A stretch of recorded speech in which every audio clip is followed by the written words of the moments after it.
Vikingetiden og hele historien og mytologien er jo virkelig voldsom. Og det der med at kunne lave en legeplads på den her legende måde, det er faktisk en god måde at få fortalt vikingehistorien på. Fordi der er jo meget andet end bare vold i den. Det tror jeg er ret vigtigt, at man så bruger en legeplads til det. Mit navn er Morten Tøjman Jørgensen, og jeg er museumschef her på Kongernes Jelling. Kongernes Jelling er et oplevelsescenter, som ligger her midt i et UNESCO verdensarvsområde. Det er her, vi fortæller om det store skifte, der var i vikingetiden til kristendommen, der bare tager Danmarks historien og vrider den helt om.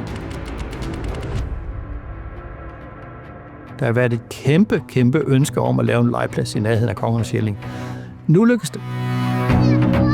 Der er nogle elementer af den legeplads, som i den grad understreger vigtigheden af nogle forskellige historier. Altså Midgårdsormens størrelse. Hvis man virkelig skal forstå, hvor vigtig den var i en fortælling omkring forholdet til Midgårdsormen og Ragnarok, så skal den jo være kæmpe stor, så den går rundt om hele kloden i den der historie. Den dukker jo op og ned på hele legepladsen, så den er vildt spændende. Da vi fik opgaven, var det ret tydeligt for os, at det her er specielt producerede produkter, vi skal levere til det. Den mytiske legeplads er lavet til Kongernes Jelling, og så har de haft arkitekter som bygherrer ind over det. Vi arbejder på den måde, at vi propper så meget legeværdi i det som muligt. Vi skal bare gøre alt, hvad vi kan for, at børnene mærker historien. Så derfor er elementernes udtryk blevet udviklet på, således for eksempel at ulven den har fået lidt bredere udtryk på sig. Det er enormt vigtigt for os at forholde os til æstetikken. Det spiller sammen på tværs af hele pladsen, at det har den her røde tråd, og vi stadigvæk lever op til, hvad der er historisk materiale. Så derfor er Midgårdsormen jo læner sig enormt meget op af det udtryk, som der er på Jellingstenene. Det er ikke bare en legeplads som hvilken som helst anden. Det er lavet som en destinationslegeplads til at trække folk til fra hele verden.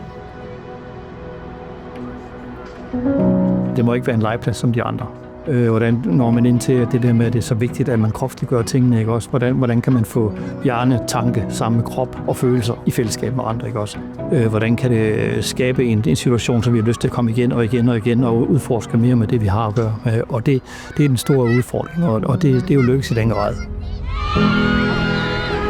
Historien i Jelling handler jo om en stor overgang. At vi har en legeplads, som holder sig til mytologihistorien, som det første man møder, og så kan vi arbejde med at lave en historie om overgangen til kristendommen efter legepladsen.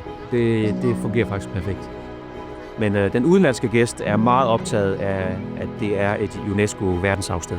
Altså UNESCO kan meget vel komme til at virke så meget fjern, og hvis man kommer som gæst til sådan et sted, så virker det noget som meget uopnåeligt og svært at forholde sig til. Og der kan legepladser faktisk være en meget god måde at få det hele ned på jorden, ligesom give en forståelse af, hvad det er for et sted, man er kommet til.